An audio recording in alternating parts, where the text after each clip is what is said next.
book. Stay tuned. Now, though, I want to go to Colleen Davoren, who joins me on the line. And Colleen is a native of the United States of America. She fell in love with a young man from the Moycullen district. They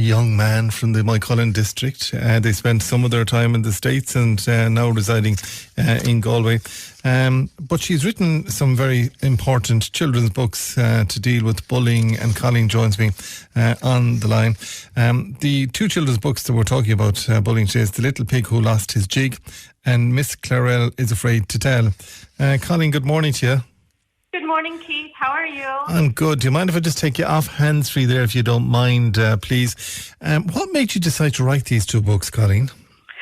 Well, I myself had a bad experience with bullying, and I wanted to write books to help other children not to have to go through any of those experiences. When you say bad experience, you were bullied? I was. It was pretty traumatic. It lasted for about 6 months, and there was a group of them. There was a group about 15 that were relentless every day. So it resulted in I had wonderful, loving parents, so it resulted in me having to move to a new school.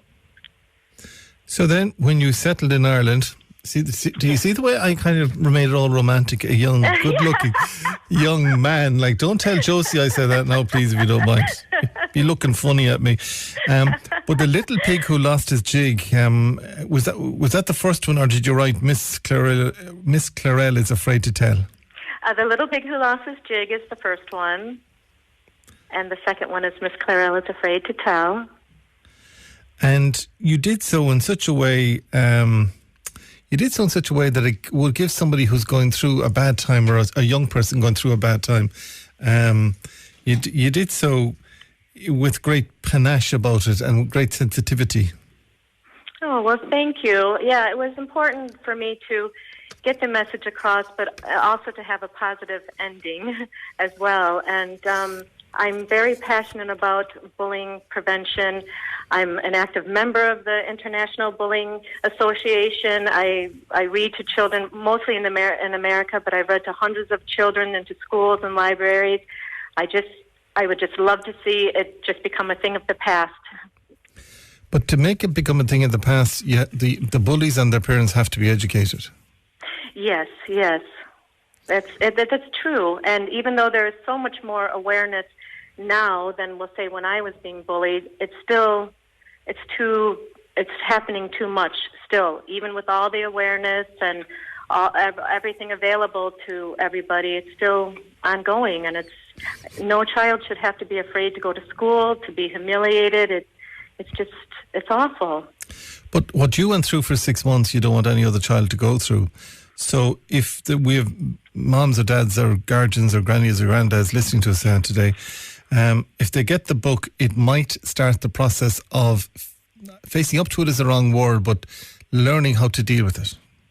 Yes, I would hope so. I would hope that that's what people come away from reading these books. And I believe that all children just need one adult to be supportive and listen to them, and the child needs to know that it's not their fault.